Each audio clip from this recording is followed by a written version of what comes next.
Ant-Man 3 is Ant-Man 4. Kind of. Let's back up. Full spoilers, by the way. So naturally, there's a lot of discourse and takes flying around about the new Ant-Man film, and unsurprisingly, a lot of it's pretty hyperbolic. Having now seen the picture, I'm not really buying into many of these narratives. For one, the visual effects were generally pretty rad. There's maybe a couple of moments where it's kind of obvious that characters aren't really standing in front of the things behind them, but mostly the visuals here are impressive, and at times inventive. Also, Kathryn Newton's performance was fine. I don't know that a recast was necessary, and it's obviously a shame for Emma Thurman, but Newton's time in the role was solid, with some good moments. Not Daniel Day-Lewis level, obviously, but, you know, solid. But sitting in the theatre, I kept remembering one post I had seen beforehand. This one, a guy pointing out the lack of really any of the first two films supporting characters beside the Pyms. Because the thing is, it isn't just characters that feel curiously absent here. It's also the identity of the cinematic Ant-Man franchise.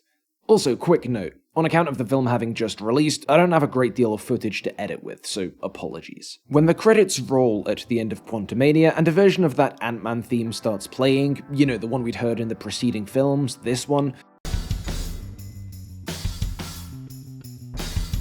when that came in at the end, a part of me was surprised. Oh yeah, this is one of these. This was an Ant-Man film, wasn't it? I don't want to spend ages on this point, but real quick, context matters. More specifically, when we watch a film, the formal context of that film impacts the way we understand it. Lord of the Rings: The Return of the King is the conclusion of Peter Jackson's first trilogy, and it's a great film, but that greatness doesn't come merely from that text itself. It also comes from the way it concludes the trilogy, completing arcs, resolving thematic questions, and so on. Obviously, the Ant-Man films exist in a far looser sequence, narratively, thematically, tonally even, than those Lord of the Rings films did. I'm not trying to compare how well these two conclusions conclude. This is just to say that we come to expect things in trilogies, or quadrilogies, or what have you. A level of continuity in certain areas, continuing to explore the same themes or related themes, often bringing back characters and cast members besides the protagonist, or settings, and on and on. Not every third film in a franchise has to think trilogically like this.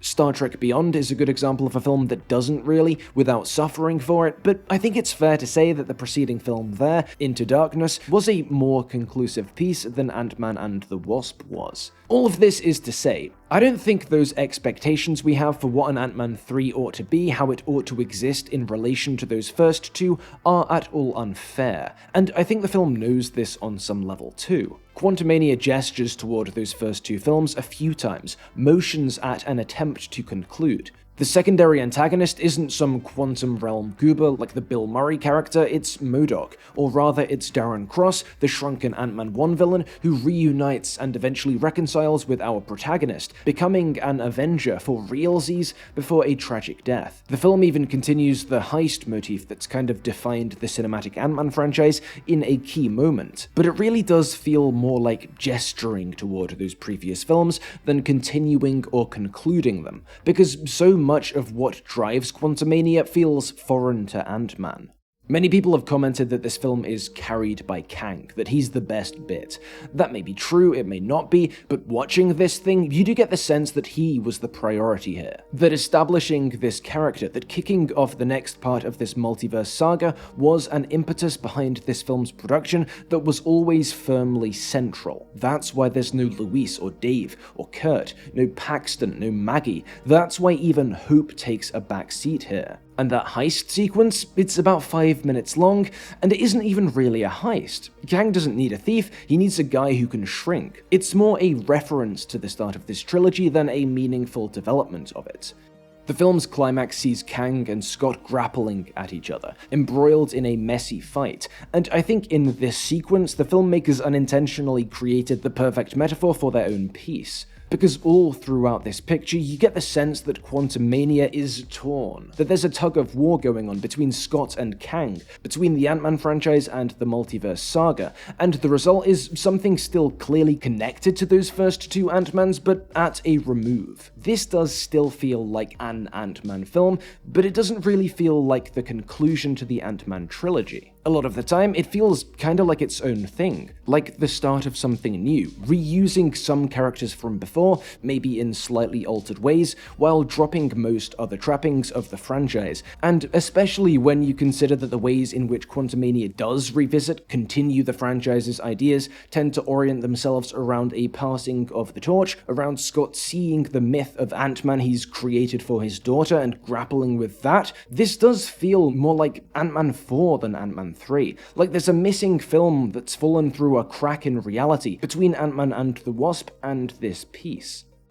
Look, I don't want to try and boil down everyone's issues, even all of my issues with this film, to that franchise tension. There's other weirdness too. Despite how much of a departure this new setting is, I was excited to explore it. The first 20-30 minutes of the film had me straight up intrigued in this regard. The translation goop, the living buildings and all that, but there came a point not too far in where the exploration seemed to just stop dead. No new places, no new concepts really, beyond that opening volley. The PR was calling this Marvel's Dune, Marvel's Star Wars, and I do think that potential was here, but come on, there's like 3 places total we spend time at in the quantum realm: the Rebel Camp, Kang City, and the Multiversal Core. I also wonder if the way the world building kinda grinds to a halt is the reason this film's gestures toward ideas of colonialism and imperialism feel fairly half-baked. It isn't easy to feel the severity of Kang's actions here if we only see a handful of affected people, affected places, and it isn't easy to say something about those actions if that's all you're working with.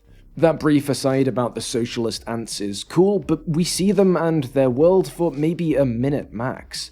Maybe that's inevitable though. Like I suggested in that video I did the other week about capitalist realism and the multiverse, moments of true alterity like this can only be peripheral. Personally though, I could look past all that, look past most other flaws, if it weren't for one thing that the other Ant-Man films really nailed: stakes, specifically familial stakes. I think until this point, that had been the core identity of the cinematic Ant-Man franchise. Forget Pym particles, forget the supporting cast, forget the Luis recaps. The backbone of these stories, to me, is the fact that if Scott doesn't manage to pull off these wacky schemes, the thing that's most important to him, his relationship with Cassie, will be taken away. In Ant-Man 1, if Scott doesn't find a way to make child support, he can't see Cassie. If he doesn't manage to escape the cops, ditto. He becomes Ant-Man to try and live up to the person she thinks he is. And crucially, in that film's climax, he has to stop Cross, or Cassie is toast. In the second film, if Scott doesn't help the gang complete the Quantum Realm caper in time, the terms of his parole are violated. And bye-bye Cassie. We know all the way through that something really important to Scott, something really important to the viewer, will be lost if the hero fails, and that isn't so clear here. I wasn't really on the edge of my seat too much, particularly toward the film's close. There's a section of the film around Scott's capture and that non-heist heist where those same stakes are back in focus, but after that sequence it gets muddy again, and particularly in the final act when the gang's rebelling together against Kang's army, the cost of failure doesn't seem so high or even so present. What happens if they lose? Well, Kang gets out and does something bad probably, but maybe not even to our universe, to any characters we know. Maybe he will start off with 616, but since there's no X-Con, no Maggie or Paxton, since the gang's all here down below, that doesn't feel as pressing a threat. And even if Kang does get out, all our characters will be fine. His army's going with him, and we know the quantum realm is livable, so for these guys, for the people who we're emotionally invested in, it really isn't the end of the world. I think the stakes could have been heightened some if we'd spent a little time with those other characters, if the threat posed by Kang had been made a bit more explicit, if that other threat Kang teases had been elaborated upon, but most of all, if the film had taken it back to that classic Ant-Man drama well of family. Cassie's idealistic here. I'd imagine she'd think a lot less of her dad if, albeit in an attempt to save her life, he'd kickstarted the jailbreak of an interdimensional mass murderer. This could have been played up. The idea that Scott's not only fighting to stop Kang, but to once again live up to his daughter's perception of him is half present here, but if that were foregrounded, if perhaps we were given the impression their relationship would be really broken if Scott didn't clean up his mess, I think moves like this would have resulted in a better film, and maybe more importantly, a more Ant-Man film. I don't want to be overly negative here, and I do think that some of the disdain we're seeing for Quantumania is reductive and hyperbolic. The negatives have subsumed the positives, and there are positives. One thing which I really haven't seen anyone talking about is the fact that, ostensibly at least, this is the film we wanted, that comic book movie fans have been asking for. There's a rare balance of silliness and seriousness here. There's so many moments that an earlier Marvel film might have lampshaded, the don't be a dick moment, the ants ex machina, in which the film buys into this silliness wholeheartedly. There's no, well, that just happened, or wait, that doesn't make sense. This is maybe the most cartoony, comic booky MCU project yet, and it embraces that in a way we really haven't seen too often. It's also the most different one of these we've seen in a hot minute, barring maybe Eternals. This is sci-fi fantasy. It's not even really a superhero film, at least not in the way we're more familiar with. People have been calling for the MCU to do things differently, to take swings, to really push into different genres, to go to new places for like forever, and Quantumania makes good on that. It doesn't do it perfectly, but it does it. And that hasn't really been recognized so far. Maybe that's because the identity crisis, the flimsy stakes, are just too big to ignore. Maybe this comes back to that missing Ant-Man 3. Maybe it isn't Ant-Man 4, but maybe it should have been. Because maybe a non-trilogy concluding film, a film that didn't have to force in a non-heist heist, a film that could have felt comfortable dredging the quantum realm for a secondary antagonist instead of bringing someone back, a film that could have spent more time really getting to grips with the setting, with what Kang had done to these people, with the stakes of his escape, would have been the way to do this. But really, thinking like this for too long is kind of pointless, because this isn't Ant-Man 4, and it didn't do these things. The film we got is the film we got. It's a good time, but maybe not too much more. The film we got is torn between the preceding films and the multiversal future, between Scott and Kang. It's a film that's an okay conclusion to the series, and an okay Quantum Realm saga kickstarting film, but it's not great, truly, at either. And that's more boring than it being awful or great, but things aren't always this straightforward. To a point, there's a lot of complexities here. The film we got is complex, perhaps unknowingly, but complex all the same. A lot of you aren't ready to hear this, but films like this are complex. I mean, just think about it. There's a bunch of different cooks, maybe too many, all trying to balance individual storytelling with overarching narratives, with corporate demands, and the raw ingredients from which this dish is formed are a hodgepodge of decades-old characters and ideas, themselves inspired by yet older stories, themselves never static, themselves remade again and again, different each time. And even the finished product is never finished. Quantumania will go on to be recontextualized for years to come, with where these characters and ideas go next. Maybe retrospect will polish this film, will take its moves and developments and push them to places that reveal a sort of logic or sense to them that we can't see right now.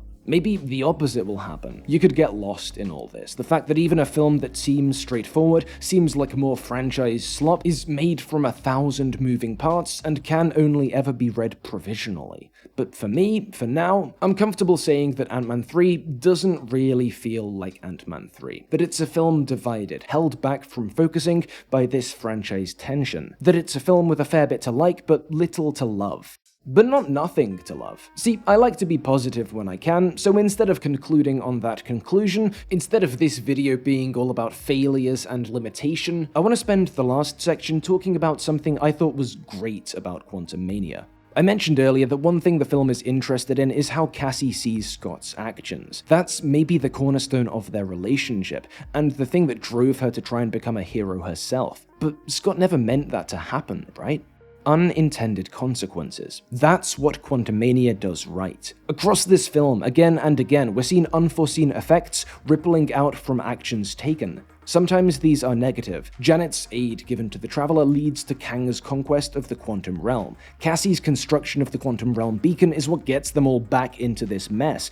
But it's not all bad. Hank's intelligent ants develop into sentient advanced life as a result of his actions, helping save the day. And while Scott's actions, his image, lead Cassie into some trouble at the start of the film, by the end, they're the reason she's able to live up to that image, to escape, to inspire the rebellion. Against this, of course, we see Kang, a man perpetually grappling with consequences, with time, with what's going to happen, a man for whom actions don't motivate consequences, consequences motivate actions. One idea Quantumania dips into, and I wish it took further, is the conflict between taking good actions and what those actions might cost down the road. We see it mostly between Scott and Cassie performing the kind of reckless acts of altruism that once defined Scott, and Scott now less on board. If we're being generous to him, he's taking a longer view.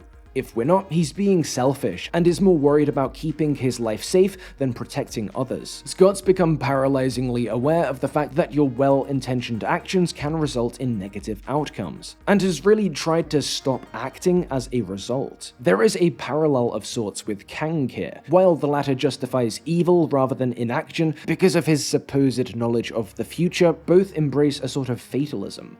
But at least with Scott, that changes because of those unintended consequences. Throughout the film, we see and he sees that you can never account for every possibility, and that while unexpected negativity might follow well-intentioned action, unexpected positivity can too. That as a result, falling into that trap of fatalistic inaction isn't the right thing to do. If even Kang can't predict everything, can't predict he'll get munched on by big based ants, what excuse does Scott have, do we have, for standing back? That's cool. That's a cool part of this film. So in amidst all that franchise tension, the imperfect stakes and setting and focus, the last-minute rewrites, there is success here. I think that's the note I want to end on. Thanks for watching, and special shout out as always to my Patreon supporters, especially Daniel Longhorn and Ryan Emily. See you all next time.